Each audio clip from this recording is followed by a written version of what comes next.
Hey guys, want to do a quick overview of what I consider, the three best options for EDC, everyday carry stuff. Pretty much my most carried knives over the years, and what I generally recommend to people when they say, hey, I'm looking for just a knife just to take with me every day. Great price point on all these. Is, you lose it, it's not the end of the world. They all have real great, form and function, so to speak, and they each kind of fill their own little gap.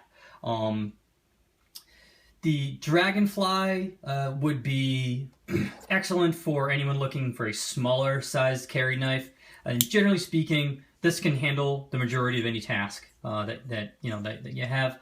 I prefer the H1 steel with the serrated edge. I know most people don't really like serrated edges on knives because they're harder to sharpen. But on such a small knife, the added benefit of the serrated edge really ups the usability of the knife. The small handle with that choil gives you a nice full grip. My hands aren't humongous. I have larger, medium-sized to large hands. But I can still, get this knife in my hand. It doesn't feel awkward, and it locks in real well. Excellent jimping on this thing, and it's just super light. Throw it in your pants. You don't even notice it's there. I can take this to the gym, clip it on the inside of my gym shorts or my running pants if I'm running. Super lightweight. You can take it anywhere with you, and the H1's excellent because it's rust proof. The steel itself on this, the H1 steel, it's a work hardened steel. And when I was chatting with Spyderco, they said the edge on the serrated versions, the way that they add the serrations, actually increases the Rockwell hardness of the steel just on the edge itself, compared to the standard, straight edge H1, which is it's softer than your standard like 440, but the edge on the serrated H1, it's very hard. It's like above a D2. And when I went to the Boulder store and I was chatting with one of the reps on the floor, he's like, I'm not really sure why we even still sell the straight edge H1 steel.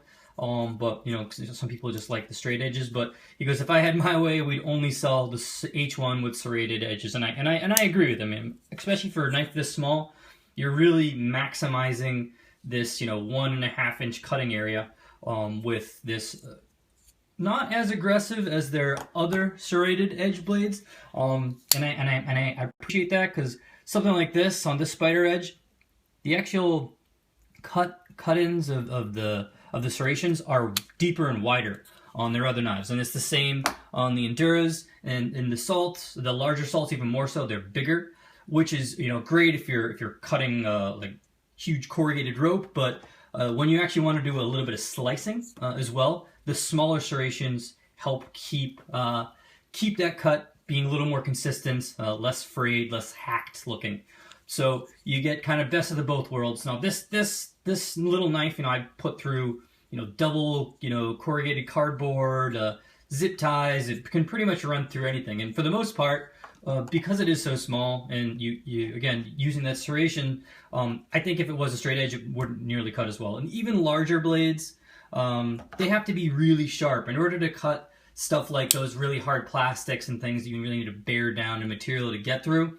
The serrations just are a breeze through it.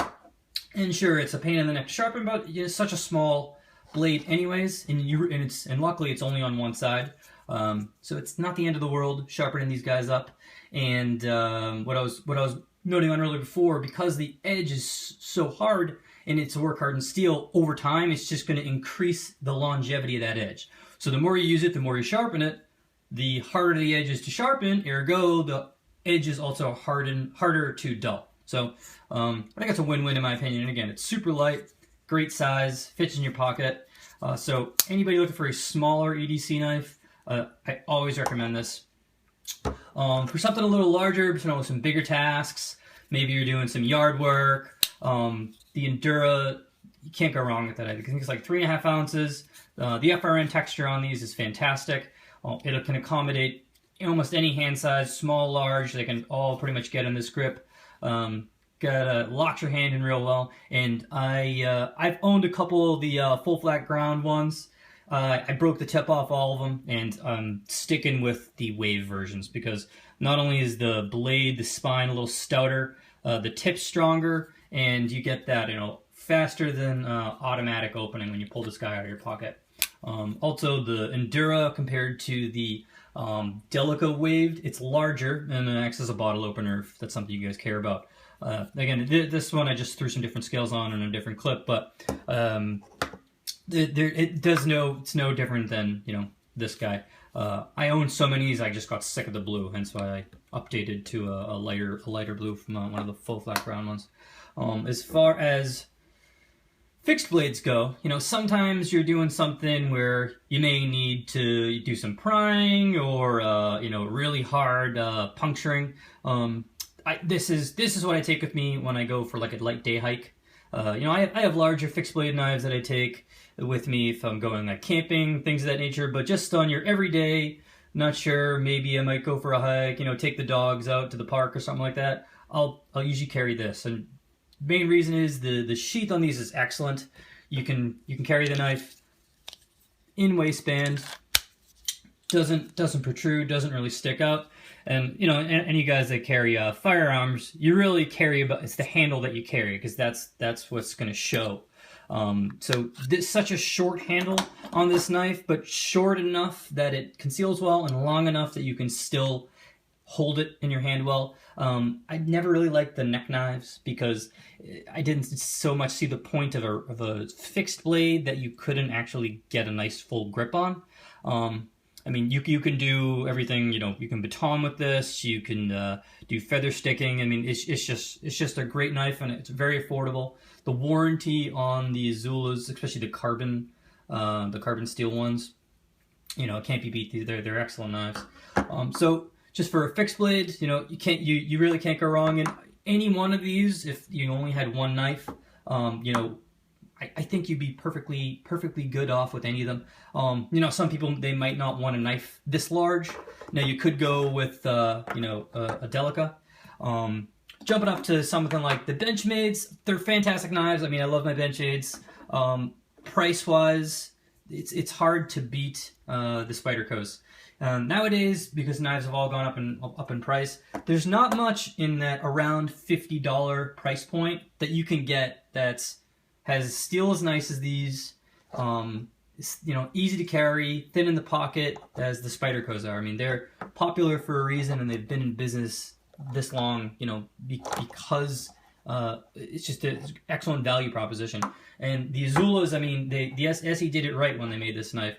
I own the Azula 2, I actually have a Candrew on order, but I think I own like 3 or 4 of these, and I don't see the point in going with a little bit larger of, like the Azula 2 I didn't like because the handle was bigger, and it was almost the same size, if not identical, to the SE3, which also has almost the same handle size to the SE4.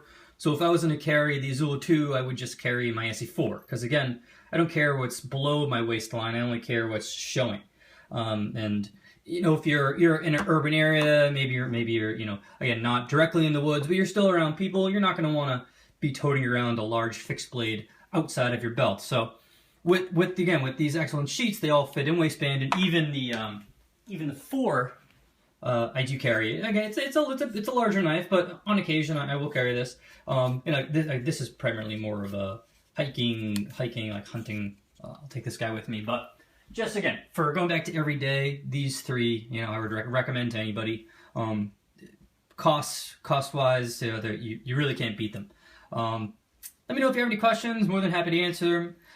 If you're wondering why this one is green, it's because I dyed it. The FRN takes Territ dye pretty easily, but obviously you have to get a lighter color, so it's like one of the yellow ones I just dyed. But yeah, anything, let me know. Before I say, also like a cadet or a farmer makes a great accompaniment to any of these guys. Sure, you could use this as your only knife. But typically, like if I'm carrying my Dragonfly or even one of these, I'll usually bring Swiss Army knife with me. For slicing small things, the blade on here is great. I like having a knife that I can get a blade out nice and quick and put it away quickly as well. But this is just ideal for your bottle opening, and maybe there's a random screw, and it's lighter than a Leatherman, which I have, and I find that I typically will take this is the Farmer, but I usually have like the Cadet on with me when I go out. So throw it in your coin pocket in your jeans or whatever, and won't even notice it's there. So again, thanks for watching. Let me know if you have any questions, and have a good day.